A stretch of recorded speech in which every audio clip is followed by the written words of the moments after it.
একদিন আমি আর দিদি কাজ করার সময় হঠাৎ মা এসে আমাদের সরাসরি দেখে ফেলে। তখন মা বলল, বাবা দীপেন, আমার মেয়েকে ছেড়ে দে বাবা, কয়েকদিন পর ওকে বিয়ে দেব, ওর ভবিষ্যৎটা নষ্ট করিস না। বিনিময়ে তুই যা চাইবি আমি তোকে তাই দেব। তখন আমি বললাম, কিন্তু মা, আমি যে এই কাজ ছাড়া একটা দিনও থাকতে পারি না। আমি এতটাই অভ্যস্ত হয়ে গেছি। নেশাগ্রস্ত হয়ে যাবার চেয়ে কোনো অংশে কম না। মা বলল, তুই পারবি তো, সব চাহিদাই পূরণ করে দিব। আমার মায়ের নাম সুনিতা চক্রবর্তী। তিনি 2 সন্তানের জননী। আমার নাম দীপন চক্রবর্তী। অনার্স ফার্স্ট ইয়ারে পড়ছি। বয়স 20 বছর। আর আমার বড় বোন সুরঞ্জিতা চক্রবর্তী। বয়স 23 বছর। কলকাতার একটি বেসরকারি বিশ্ববিদ্যালয়ে ফ্যাশন ডিজাইনিং পড়ছে। ভারতের পশ্চিমবঙ্গের রাজধানী শহর কলকাতা থেকে একটু দূরে হুগলিতে আমরা বসবাস করি। কিন্তু আমাদের বাসায় আমাদের খুব কমই থাকা হয়। মায়ের ব্যবসাজনিত কারণে অধিকাংশ সময় কলকাতায় থাকা হয়। আমার মা একজন ডিভোর্সি নারী। প্রেমের বিয়ে হলেও আজ থেকে 15 বছর আগে আমার বাবা মায়ের ডিভোর্স হয়ে যায়। এর পেছনে আমার বাবার দোষ বেশি ছিল। তিনি 1997 সাল থেকে আমেরিকা থাকেন। বাবা বিদেশ যাবার পর থেকে আমাদের খোঁজ খবর নেওয়া বন্ধ করে দেন। পরে আমরা জানতে পারি বাবা আমেরিকায় ভারতীয় একজন নারীকে বিয়ে করে নতুন সংসার গড়েছেন। বাবা মায়ের ডিভোর্স হওয়ার পর মা আমাদের 2 ভাইবোনকে নিয়ে খুবই মানসিকভাবে ভেঙে পড়েন। প্রেম করে বিয়ে করার কারণে নানা বাড়ির দিক থেকেও মায়ের সম্পর্ক নষ্ট হয়ে যায়। এমন অবস্থায় সামাজিক ও আর্থিকভাবে নিজের একটা শক্ত অবস্থান গড়ে তোলা আমার মায়ের জন্য বিশাল কঠিন হয়ে দাঁড়ায়। ঠিক এরকম অবস্থায় মায়ের পাশে এসে দাঁড়ায় আমার মায়ের আপন জেঠাত ভাই। শুনেছি আমার মায়ের সেই জেঠাত ভাই ছোটবেলা থেকেই মাকে খুবই পছন্দ করত। কিন্তু হিন্দু সমাজে যেটা তো ভাই বোনদের মধ্যে বিবাহ দেওয়া না হয় বিশ্বাসটা রাগিনী। যাই হোক, মায়ের সেই জেঠাত ভাই কলকাতার একজন প্রভাবশালী রাজনৈতিক ব্যক্তি। তিনি আমার মা বাবার ডিভোর্সের পর ওই হেল্পলেস অবস্থায় আমার মাকে ব্যবসা দাঁড় করাতে সাহায্য করেছিলেন এবং আজও মায়ের উপর বটবৃক্ষ মতো ছায়া দিয়ে যাচ্ছেন। বলে রাখি, এখন মায়ের কলকাতা শহরে মোট 3টি বিউটি পার্লার আছে, একটি বুটিক হাউস আছে আর পাশাপাশি একটা ট্যুরিজম এজেন্সি আছে। অন্য ব্যবসাগুলোতে মায়ের এতটা শ্রম দিতে হয় না, কিন্তু ট্যুরিজম এজেন্সির ব্যাপারে মাকে সব সময় অ্যাক্টিভ থাকতে হয়। আর মায়ের ট্যুরিজম এজেন্সির বিশেষত্ব হলো এখানে হাতে গোনা কয়েকজন দেশি এলিট কারেন্ট আছে, আর বাকি কাউন্টের বেশিরভাগই বিদেশি ট্যুরিস্ট গাইড হিসাবে আসে। এতক্ষণ তো আমি আমার মা ও পরিবারের গল্প শোনালাম যাতে পাথর গল্পের প্রেক্ষাপটগুলো ভালোভাবে বুঝতে পারেন। এখন আসি আমার মায়ের নিজের কথায়। আমার মা সুনিতা রানী 43 বছর বয়সী একজন মডার্ন মহিলা। পা মাথা পর্যন্ত সাদা, 5 ফিট 5 ইঞ্চি লম্বা, দেহের ভাঁজে ভাঁজে বেশ চর্বি জমে গেছে। আগেই বলেছি আমার মা যথেষ্ট মডার্ন মহিলা। চুলগুলো ফিট পর্যন্ত কাটা এবং সোনালি রং করা। বাসায় শুধু হাত কাটা পাতলা সুতি কাপড়ের ম্যাক্সি পরেন সবসময়, যার কারণে সবই আবছা আঁচ করা যায়। মায়ের ট্যুরিস্ট গাইড হিসাবে যারা আসে তাদের অনেকেই ঘুরতে এসে নারী ডিমান্ড করে। সত্যি কথা বলতে মা নিজেই সেই কাজটা করেন। অল্প পরিশ্রমে ভালো অর্থ আর একেবারে টপ প্রাইভেসি মেইনটেইন করে আমার মা এখন আমার বাবার চেয়েও অনেক ধনী। বলা যায় মায়ের ডিভোর্স প্রাপ্ত হবার পর একটা জিপ চেপে গেছিল যে করেই হোক আমার বাবার চেয়ে বেশি টাকা পয়সা ইনকাম করবে। আর তারই বাস্তবায়নে সমস্ত ব্যবসা, parlour, boutique house, top service. আমি আর আমার বোন সবাই জানি, কিন্তু আমরা কখনোই মায়ের এসব কাজের জন্য কিছু বলতে পারিনি। কারণ আজ আমরা যে লাইফস্টাইল লিড করছি তা সবই সম্ভব হয়েছে আমার মা সুমিতা চক্রবর্তীর কারণে। আমি একদিন মায়ের শাড়ি পরার সময় দেখতে পাই। সেই থেকে আমার কল্পনার রানী আমার মা সুমিতা চক্রবর্তী। মা যখন হাতে তখন ঢেউ খেলানো রূপ ধারণ করে থাকে। আর মায়ের আরেকটা ভালো অভ্যাস হলো উনি সবসময় পরিষ্কার পরিচ্ছন্ন থাকেন। ওই ব্যবসাতে মায়ের পদার্পণ প্রায় 10 বছর হচ্ছে। আমি গত 7-8 বছর হলো জানতে পারলেও আমার দিদির সবই জানত। যখন আমার মা 45 দিনের জন্য বাড়ির বাইরে ট্যুরে যেত কুঠুরির গাইড হিসেবে, তখন আমার দিদিকে সব জানিয়ে যেত, যেন কোনো সমস্যা না হয় আর নিজেদের মধ্যে ভুল বোঝাবুঝি না হয়। যাই হোক, এভাবেই চলছিল সবকিছু। গত 2023 সালে একদিন বিকালে আমার এক ক্লাস ফ্রেন্ড অর্ণব ঘোষ আমাকে জরুরিভাবে কলকাতার একটা নামকরা রেস্টুরেন্টে ডেকে পাঠাল। আমিও কারণ জিজ্ঞেস করাতে বলল, এলেই বুঝতে পারবেন। আমি ওর কথা মতো ওর দেওয়া ঠিকানাতে পৌঁছে গেলাম। তারপর সে আমাকে একটা কর্পোরেট পার্টির অনুষ্ঠানে নিয়ে গেল। তারপর আমি যা দেখলাম তা দেখার জন্য আমি মোটেও প্রস্তুত ছিলাম না। আমি দেখলাম আমার মা সেখানে দুজন বিদেশির সাথে অত্যন্ত নিবিড়ভাবে আড্ডা দিচ্ছে। আড্ডার ফাঁকে তারা লাল পানীয় খাচ্ছে। এর মধ্যে একজন 34-35 বয়স, অবশ্যই মায়ের চেয়ে বয়সে ছোট, আড্ডার ফাঁকে আমার মায়ের সাথে হাতের কাজ করছে। বিশ্বাসটা আমার বন্ধু আরও 1 ঘন্টা আগে থেকে দূর থেকে তাদের ফলো করছে এবং এই জন্যই আমাকে ডেকেছে। আমি বন্ধুর চোখের দিকে তাকাতে পারছিলাম না। লজ্জায় এমন অবস্থায় অর্ণব আমাকে স্বাভাবিক করবার জন্য বলল, এ সমস্ত বিষয় দেখে দুঃখ পাওয়ার কিছু নেই বন্ধু, এখন দুনিয়াটা এরকম, তাই দেখে সহ্য করতে পারলে মজা নিতে চেষ্টা করে, আর নইলে চল এখান থেকে আমরা চলে যাই। বন্ধুর কথায় আমি কেমন যেন একটা আভাস পেলাম। যেহেতু আমি আগে থেকেই মায়ের প্রতি একটু পাগল ছিলাম, তাই নীরবে দাঁড়িয়ে একটা অরেঞ্জ জুস খেতে খেতে দেখতে থাকলাম। আমার নীরবতা দেখে অর্ণব বলে উঠল, তুই এখন নিশ্চয়ই আমার সামনে ভীষণ লজ্জা পাচ্ছিস, কিন্তু আমিও এত ভালো মানুষ না। আমিও আমার মাকে এভাবে সুযোগ পেলেই দেখি। আর আমি প্রশ্ন করলাম, আর কি? অর্ণব উত্তর দিল, হাত দিয়ে নিজেকে শান্ত করি। এবার আমি একটু ভয় পেয়ে স্বীকার করলাম, আমিও তোর মতো এরকম কিছু করি, আরও 6 বছর আগে থেকে। অর্ণব বলল, তাহলে তুই লজ্জা কেন পাচ্ছিস? উপভোগ করতে চেষ্টা কর। আর এই জন্যই তো তোকে এখানে আনলাম। যাই হোক, সেদিন সন্ধ্যা পর্যন্ত থেকে আমি আর অর্ণব রেস্টুরেন্টের ওয়াশরুমে হাতের কাজ সেরে ফেললাম। আর এভাবেই অর্ণবের কাছে আমার সব গোপনীয়তা ভেঙে গেল।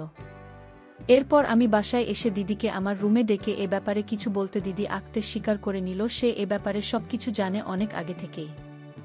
এমনকি দিদি আমাকে বোঝাল শুধুমাত্র আমাদের বিলাসবহুল জীবনের নিশ্চয়তার জন্যই আমাদের মায়ের এই পথে পা বাড়ানো, তাই তাকে খারাপভাবে অন্তত আমাদের সাজে না। এর কিছুদিন পর আমি তখন নিয়মিত মাকে কল্পনা করছি। একদিন মা বাসায় নেই। বাসা থেকে বের হওয়ার আগে মা একটা টাইট জিন্স আর কিছু কাপড়ের শার্ট পরে বের হয়েছে। জিন্সটা এতটাই চাপে যে প্রতিটি ভাঁজ স্পষ্ট বোঝা যাচ্ছে। এই দৃশ্য দেখে আমি আর নিজেকে নিয়ন্ত্রণ করতে না পেরে আমার রুমে হাতের কাজ করছি। এমন অবস্থায় হঠাৎ দিদি আমার রুমে এসে হাজির। আমি একটু ভয় খেয়ে গেলাম। দিদি কিছু না বলে নীরবে আবার চলে গেল। খানিকটা সময় পর আমি দিদির মনোভাব বুঝতে দিদির রুমে গিয়ে গল্প করার চেষ্টা করতে থাকলাম। কিন্তু দিদি বেশি কিছু না রেসপন্স করে একদম সরাসরি জিজ্ঞেস করে বসল, আমি যেটা করেছিলাম সেটার পিছনের কারণটা কি আমাদের মা? আমি কি উত্তর দেব ভেবে না পেয়ে বললাম, আমি না নিজেকে কন্ট্রোল করতে পারিনি রে দিদি। আমাকে এবারের মতো ক্ষমা করে দেওয়ার মায়ের কাছে প্লিজ কিছু বলিস না। তখন দিদি বলল, এই বয়সে এরকম হয়, কিন্তু এভাবে নিজের মায়ের প্রতি দিন দিন অসুস্থ আসক্তি না বাড়িয়ে অন্য কিছুতে নিজেকে ব্যস্ত রাখুন। আমি বললাম, আমার তো দুনিয়াটাই তোকে আর মাকে নিয়ে। আমি বুঝি এটা ঠিক না, তবুও না করে পারি না।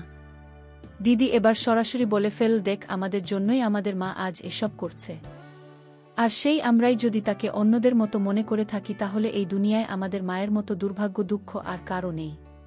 আমি বললাম, আমার যে ইদানিং স্বাদ পেতে খুব ইচ্ছা করে, তাহলে আমি কি করব বল? দিদি অনেকটা কষ্ট হতাশা নিয়ে বলল, এতই যদি তোর মায়ের অবয়ব নিয়ে ব্যাকুলতা থাকে তাহলে আমিও তো মায়ের শরীরেরই তৈরি।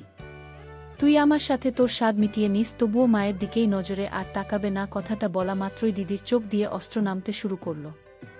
আমি বললাম, তুই মায়ের হয়ে আমার শখ মেধাবী। দিদি নির্বিকার চিত্তে চেয়ে মৌনতা পালন করে সম্মতি দিল।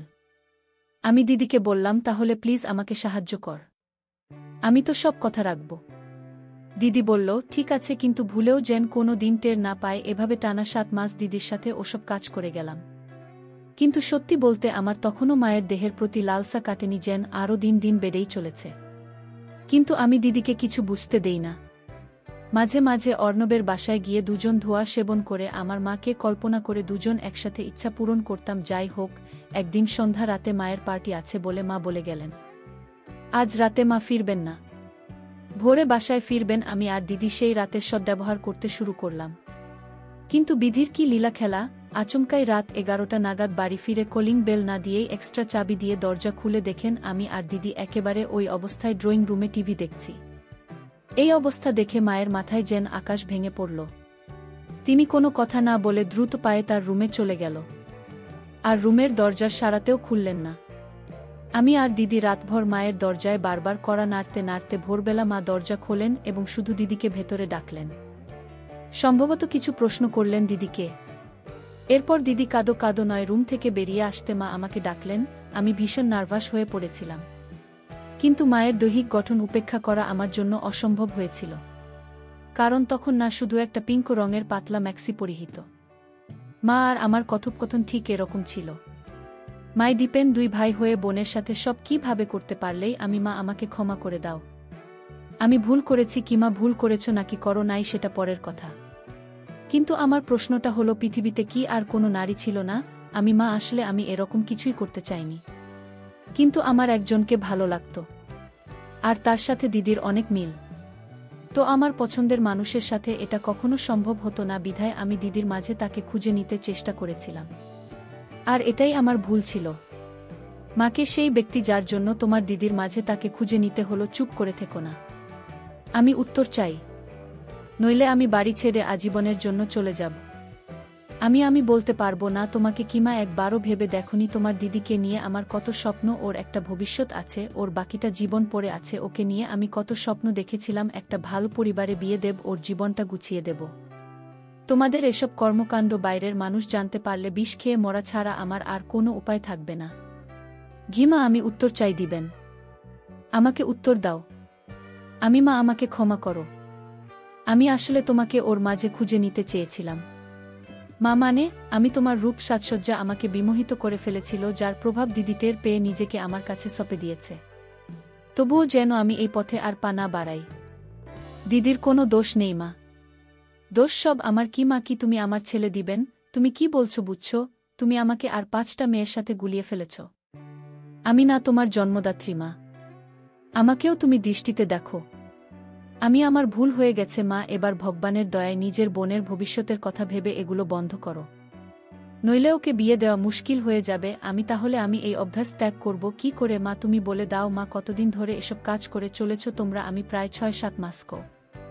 মা, তুমি যে ওকে প্র্যাকটিস করে দাওনি এটাই কপাল। আমি, না না, আমরা কোনোদিন কাউকে বুঝতে দিতাম না। কি মা, আমার দিদিকে বলো তো দিবেন? তুমি কি আমাকে আর আমার মেয়েকে তোমার ওই কুদৃষ্টি থেকে মুক্তি দিতে পারবে? আমি একেবারেই নিশ্চুপ মা, জীবনে আর কি কি পরীক্ষা দিতে হবে আমাকে কে জানে। আমি যদি আমার মেয়ের সতীর্থ ভিক্ষা চাই তোমার কাছে, তুমি কি এটুকু দয়া করতে পারবে আমাদের? আমি কিন্তু মা, আমি যে ওগুলো ছাড়া একটা দিনও থাকতে পারি না। এতটাই অভ্যস্ত হয়ে গেছি, নেশাগ্রস্ত হয়ে যাওয়ার চেয়ে কোনো অংশে কম নয়। মা, আমার মেয়েকে ছেড়ে দে বাবা, ওর ভবিষ্যৎ নষ্ট করিস না। বিনিময়ে যা চাইবি আমি তোকে তাই দেব। বন্ধুরা, ভিডিও মাঝখানে একটা কথা বলতে চাই। আমি তোমাদের আনন্দ দেওয়ার জন্য খুব কষ্ট করে ভিডিও বানাই, তাই তোমাদের কাছে অনুরোধ থাকবে অবশ্যই এই ভিডিওটি দেখে একটি লাইক করবে এবং চ্যানেলটি সাবস্ক্রাইব করে পাশে থাকবে। আমি একটু ভয় নিয়ে বললাম, যদি আমি তোমাকে চাই এর বিনিময়ে? মা, তুমি পারবে তোমার চাহিদা আমার সাথে পূরণ করতে? আর এতে কি আমার মেয়েটা তোমার থেকে নিস্তার পাবে? আমি চুপ করে দাঁড়িয়ে মায়ের মাথা থেকে পা দেখতে থাকলাম আর মনের অজান্তে হাসু চোখ ভঙ্গি দিয়ে ফেললাম। মা অনেকটা ঘৃণা ও অবজ্ঞার সাথে এগিয়ে গিয়ে দরজার লোকটা লাগিয়ে দিয়ে আমার দিকে ঘুরে বললেন, কথা দাও আমি এখন যা বলবো তুমি অক্ষরে অক্ষরে তা মেনে নেবে? আমি, বলো মা, আমি মেনে নেব। কি মা, এই যে এতক্ষণ আমি তোমাকে এতগুলো কথা বললাম তার শুনেছ কিনা জানি না, কিন্তু তোমার মনোযোগ যে আমার দিকে, এটা সত্য। আমি আবার ও চুপচাপ মাথা নিচু করে দাঁড়িয়ে থাকলাম। এবার মা আরও কড়া গলায় বলে উঠলেন, কি করতে চাও তুমি আমার সাথে? আমি বয়স্ক ছেলে মেয়ে যা করে। মা এবার একটু গম্ভীর কণ্ঠে বলে উঠলেন, চালাও তোমার পশুত্ব, তোমার মায়ের সাথে যা ইচ্ছে করো, কিন্তু আমার মেয়ের দিকে আর কোনোদিন চোখ তুলে তাকাতে পারবে না। আর যদি তা না মানো, আমি তোমাকে দিয়ে বলছি আমি নিজেকে নিজে শেষ করব, আর তার জন্য দায়ী থাকবে তুমি। আমি মায়ের চোখের দিকে তাকিয়ে বুঝলাম প্রথমে রাগ নিয়ে সূত্রপাত হলেও তিনি একটু লজ্জা পাচ্ছেন। এরপর আমি আর কোনো কিছু না ভেবে মায়ের দিকে মনোনিবেশ করলাম। আমি 2 পা এগোতেই দরজার উপাস থেকে আমার দিদি হাউ মাউ করে কাঁদতে কাঁদতে ঘরে ঢুকে পড়ল। দিদি বারবার অনুনয় বিনয় করে আমাকে বলছে, সব দোষ আমার মা, আমার জন্য তুমি এত বড় ভুল করো না। তারপর দিদি আমাকে জড়িয়ে ধরে কাঁদতে কাঁদতে বলতে থাকল, ভাই প্লিজ, তোর যা ইচ্ছে আমার সাথে করো, তবুও মায়ের সাথে এমন কিছু করিস না আগে। এদিকে আমি দিদিকে বললাম, না দিদি, আমি মাকে কথা দিয়েছি আমি তোর দিকে আর চোখ তুলেও তাকাবে না আগে। মনে মনে আমি ভাবছি আজকের এই সুযোগ আমার কোনোভাবেই হাতছাড়া করা যাবে না। দিদি তখন ঘটনাস্থলে দাঁড়িয়ে কেঁদে চলেছে। এক পর্যায়ে মা নিজেই দিদিকে উদ্দেশ্য করে বলে উঠলেন, উফ, এত ভোরবেলা আশপাশের এলাকার মানুষ জড়ো করবি নাকি? নিজের অপরাধের জন্য যদি এতই অনুতপ্ত বোধ হয় তাহলে তুই তোর রুমে গিয়ে যা খুশি করব। সাথে সাথে আমার মাথায় একটা দুষ্টু বুদ্ধি খেলে গেল। যেহেতু দিদি আর আমার মাঝে গোপন কিছু নেই, আর আমাদের মায়েরও দিদির সামনে কোনো রকম ইতস্তত বোধ দেখছি না, তাহলে দিদিকে আমাদের কর্মকাণ্ডের সাক্ষী বানিয়ে নেই। তাই আমি মাকে বললাম, মা, ভুলেও এখন দিদিকে একা ঘরে পাঠিও না। হঠাৎ যদি আত্মঘাতী কোনো ঘটনা ঘটিয়ে ফেলে। এটা শুনে সাথে সাথে দিদিকে উদ্দেশ্য করে মায়ের আদেশ, না খুকি, তুই কোথাও যেতে পারবি না। তুই এখন যা যা ঘটবে তা পুরোটা বসে দেখবি। নিজের ভাইয়ের সাথে পাপাচার করতে পেরেছ আর তার প্রায়শ্চিত্ত করতে পারবে না, তা তো হবে না। এই কথা শুনে দিদি হতভাগা মায়ের রুমের সোফায় চুপচাপ বসে সব কিছু অবলোকন করতে থাকে। মা যেন আমার প্রতিটি পদক্ষেপ সম্পর্কে আগে থেকেই অভুক্ত। আমি দিদির দিকে তাকিয়ে দেখলাম দিদি প্রথমে কান্নাকাটি করলেও এখন বোধহয় অনুভূতি নেওয়া শুরু করেছে। দিদিকে বললাম, দিদি, আর যদি আমি এখানে পুরোটা সম্পূর্ণ করি তোর কোনো আপত্তি আছে? দিদি মাথা নাড়িয়ে কিনা সূচক উত্তর দিল। কিন্তু আমি বুঝতে পারছি আমাদের কর্মকাণ্ড দেখে দিদির খুব ইচ্ছে জেগেছে। তাই আমি লজ্জাশ্রম ত্যাগ করে মায়ের কাছে বিশ্বাসটা উপস্থাপন করলাম। এভাবে যে দেখো মা, তুমিও একজন নারী দিদি ও আরেকজন নারী। আমাদের কর্মকাণ্ডের ফলে দিদির ভেতরেও তো কোনো সুপ্ত ইচ্ছা জাগতে পারে। হ্যাঁ, আমি তোমার মেয়েকে স্পর্শ করব না, তোমাকে কথা দিয়েছি। কিন্তু ও নিজে থেকে যদি নিজের জ্বালা মিটিয়ে নিতে পারে তাহলে তো আমাদের কোনো আপত্তি থাকা উচিত নয়, তাই না? মা দিদির চোখের দিকে তাকিয়ে দেখে তার সারা মুখ লাল হয়ে গেছে। তাই মা দিদিকে উদ্দেশ্য করে বললেন, কেউ যদি নিজের ব্যাপার নিজেকে প্রকাশ না করে তবে তাতে কি আমাদের দায়? মানে মা দিদিকে পরোক্ষ অনুমতি দিলেন। আবারও বুঝলাম মা এরকম বিশ্বাসগুলোতে অভ্যস্ত হওয়ায় তেমন কিছুই মনে করল না, শুধু একটু খোঁচা মেরে বলল, এই তাহলে বীরপুরুষের দম। এবার মা দিদির দিকে তাকিয়ে তার ছেলের সাথে বলল, এই মদ নিয়ে আবার জ্বালা মেটাতে এত ব্যাকুলতা? কথাটা শুনে দিদি বরাবরের মতো সোফাতে নির্বিকার চিত্তে নীতি থাকলেও আমার খুবই আত্মসম্মান বোধে লাগল। যাই হোক, সেই ভোরবেলা থেকে শুরু হওয়া আমাদের তিনজনের মান অভিমান মালিকানা অবশেষে লীলাখেলার প্রাথমিক প্রবর্তনা রূপে সকাল ৯টার দিকে শেষ হলো। সেদিন সকাল ৯টায় কাজ শেষ করে আমরা ক্লান্ত হয়ে ওভাবেই ঘুমিয়ে গেলাম। আমার ঘুম ভাঙল ঠিক দুপুর ২টায়। ঘুম ভেঙে দেখি দিদি স্নান করতে গেছে, আর আমার মা রান্নাঘরে কাজ করছেন। মা একটু মোটা স্বরে বলে উঠলেন, অনেক হয়েছে তামাশা, এবার স্নান করে খেয়ে আমাকে উদ্ধার করব। আমি, কেন মা, কোনো কাজ আছে নাকি? মা, বিকালে একটু তোর মামার অফিসে যেতে হবে। আজ তোর মা আমার জন্মদিন। আমি শুধু কি তোমার যাবার কথা নাকি অন্যদেরও যাবার কথা আছে? মা, কেন তুই যাবি? চলো না, তোর মামা কত বারো করে তোকে আর তোর দিদিকে নিয়ে যেতে বলে। আমি দিদিকে বলে দেখো, যদি না যায় তাহলে আর কি করার, আমি না হয় বডিগার্ড হিসেবে যাব তোমার সাথে। মা, শোনো না, তোর মামা তো তোর দিদির জন্য একটা পাত্রে প্রস্তাব নিয়ে এসেছে। আমাকে এখনো পুরোটা জানায়নি, কিন্তু বলছে পাত্রটা সব দিক থেকে ভালো। কিন্তু সমস্যা একটাই, বয়সটা একটু বেশি। আমি যার জন্য পাত্র দেখছো তাকে জিজ্ঞেস করেই দেখো তার মতামত কি। আমি জানি আমার দিদি আমার বন্ধু অর্ণবকে মনে মনে পছন্দ করে, অন্যদিকে বেশ পছন্দ করে। টুকটাক প্রাথমিক পর্যায়ের প্রেমও চলছে ওদের মাঝে। যদিও অন্যবার আমি সমবয়সী, তার মানে অর্ণব দিদির চেয়ে ৩ বছরের ছোট। অর্ণবের পরিবার যথেষ্ট অভিজাত হলেও শুধুমাত্র বয়সের কারণে বিশ্বাসটা আলোর দিতে পারছে না। মা, তোর দিদি তো কিছু বলে না? তুই একটু দেখ না তোর দিদির আসলে মতিগতি কি। আমি, ঠিক আছে মা, আমি যদি কোনো পাত্রের সম্বন্ধ নিয়ে আসি আর দিদি যদি তাতে রাজি থাকে তাহলে তোমার কি আপত্তি থাকবে? মা, দেখ, তোর দিদি যদি রাজি থাকে আর পাত্রের পরিবার ভালো হয় তাহলে আমার কেন আপত্তি থাকবে? এই বলে আমার স্নান করতে চলে গেল। এই ফাঁকে আমি অর্ণবকে ফোন দিয়ে বললাম ১ ঘন্টার মধ্যে জরুরিভাবে দেখা করতে। ১ ঘন্টা পর অর্ণব আসলো। অর্ণবকে নিয়ে আমি আমাদের ছাদে গেলাম। ছাদে গিয়ে অর্ণব আমার মায়ের রোদে মেলে দে ছুট কাপড়ের দিকে নজর দেওয়া শুরু করে দিল। আমি, শোনো, তোকে খুব সিরিয়াস বিষয় নিয়ে কথা বলার জন্য ডেকেছি। অর্ণব, কিরে, মাসিমাকে লাইনে আনতে পেরেছি সে নাকি? আমি, সেটা পরের কথা, আগে বলতো দিদি, আর তোর ব্যাপারটা কতটা সিরিয়াস? তোরা কি একে অন্যকে বিয়ে করার ব্যাপারে প্রতিশ্রুতিবদ্ধ? অর্ণব, দেখবেন, তোকে তো লুকনোর কিছু নেই। তুই তো জানিস আমি তোর মায়ের জন্য মরতেও পারি। সম্ভব হলে তোর বোনকে আর তোর মাকে একসাথে বিয়ে করতাম আমি। তুই যদি তোর বাসায় আজকালের মধ্যে ম্যানেজ করে আমার বোনকে বিয়ে করতে পারিস তাহলে আমি তোকে কথা দিচ্ছি, আমার ঘরের সব তোর সামনে খুলে দেওয়ার দায়িত্ব আমার ও অর্ণব। সব মানে মাসিমাও আমি ধরে নেই তাই, তবে ধৈর্য রাখতে হবে। অর্ণব, তুই তো জানিস আমার বাড়িতে আমার বাবা ছাড়া কেউই নেই। আর বাবাও মেরিন ইঞ্জিনিয়ার। বছরে 34 মাসের জন্য ছুটি পায়। তাই এসব ব্যাপারে আমার মতামতই ফাইনাল। কিন্তু আমার আর তোর দিদির যে বয়সের পার্থক্য, এটা তুই তোর বাসায় ম্যানেজ করতে পারবে কি? আমি সেটা আমার উপর ছেড়ে দেখেই বলে অর্ণব। আর আমার আলাপচারিতা শেষ করে বাসায় ঢুকে দেখি আমার মা তার প্রেমিকের বাড়িতে যাবে বলে সেজেগুজে বসে আছে। আমি, মা তোমাকে তো হে সুন্দরী লাগছে। সুন্দরী শব্দটা আসলে এখানে মানাচ্ছে না। অন্য কিছু হবে কি? মা, সুন্দরী শব্দটা মানাচ্ছে না। তাহলে কোন শব্দটা মানাবে শুনি? আমি, ওই শব্দটা এখানে সবচেয়ে বেশি ভালো মানাবে কি মা? তোর যেমন পারফরম্যান্স, তাতে সুন্দরী শব্দটা তোর মুখে মানায়।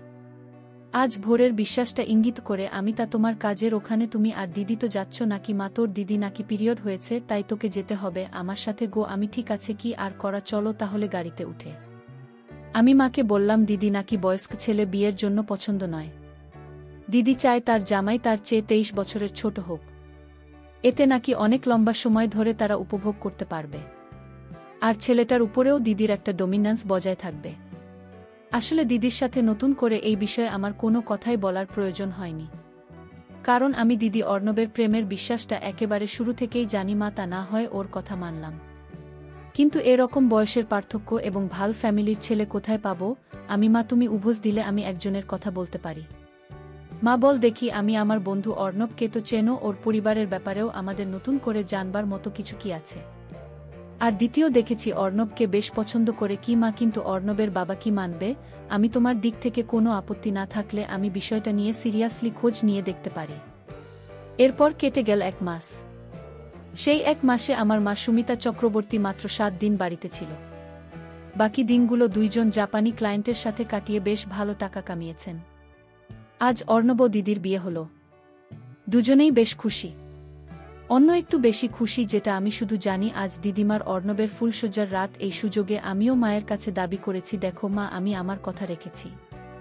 তোমার মেয়ের বিয়ের চিন্তাও তোমার আর নেই।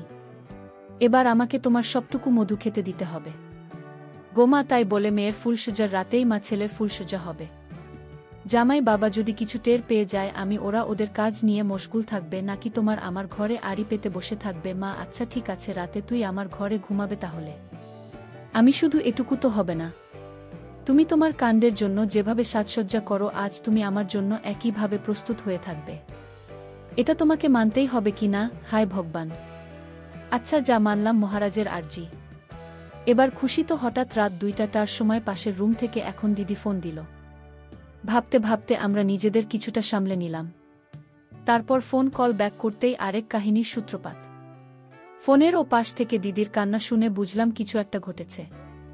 আমরা রুম থেকে বেরিয়ে দিদির রুমের সামনে যেতেই দেখি দিদি দরজায় দাঁড়িয়ে কাঁদছে। তারপর দিদি কাঁদতে কাঁদতে মায়ের কাছে রক্তে তার স্বামীর সাথে কথা বলতে রুমে যেতে বলল। মা ওই অবস্থাতেই অর্ণবের কাছে গিয়ে কি ব্যাপার, কি হয়েছে টাইপ কিছু প্রশ্ন করতেই অর্ণব আমাকে ডাক দিল। আমি রুমে ঢুকতেই অর্ণব রুমের দরজাটা লাগিয়ে দিল। তারপর আমাকে সামনে রেখে অর্ণব তার পুরো মনোবাসনা মায়ের কাছে খুলে বলল। সাথে এটাও বলে দিল, দেখুন মা, আপনার ছেলে আমার সবচেয়ে প্রিয় বন্ধু। আর তাই ওকে আমি সবকিছুই শেয়ার করি, ঠিক যেন আমার সবকিছু শেয়ার করে। আপনি যেন ভাববেন না আপনার ছেলের সামনে আপনি মুখ দেখাবেন কি করে। এরপর মা 2 মিনিট শান্ত থেকে আমাকে থমথমে গলায় বললেন, দীপেন, রুমের দরজাটা লাগিয়ে তোর দিদির সাথে বসে কথা বল। আমি 30 মিনিট পর আসছি। আমি ওর সাথে সাথে রুম থেকে বের হয়ে মৃদু হাসি দিয়ে মনে মনে বললাম, সাবাস অর্ণব। এরপর আমি দিদির সাথে বসে আড্ডা দিচ্ছি আর লাল পানি খাচ্ছি। দিদি বিয়ের আগে থেকেই জানত অর্ণব কি চায়, তাই অর্ণবের প্ল্যান অনুযায়ী মিথ্যে অভিনয় করে এভাবে অর্ণবকেও মায়ের নিতে সাহায্য করে দিল। 1.5 ঘন্টা পর মা দিদির বাসর ঘর থেকে নিজের ঘরের বাথরুমে চলে গেল স্নান করতে। প্রিয় বন্ধুরা, আজকের গল্পটা এখানেই শেষ করলাম। ভালো লাগলে চ্যানেলটি সাবস্ক্রাইব করে পাশে থাকবে।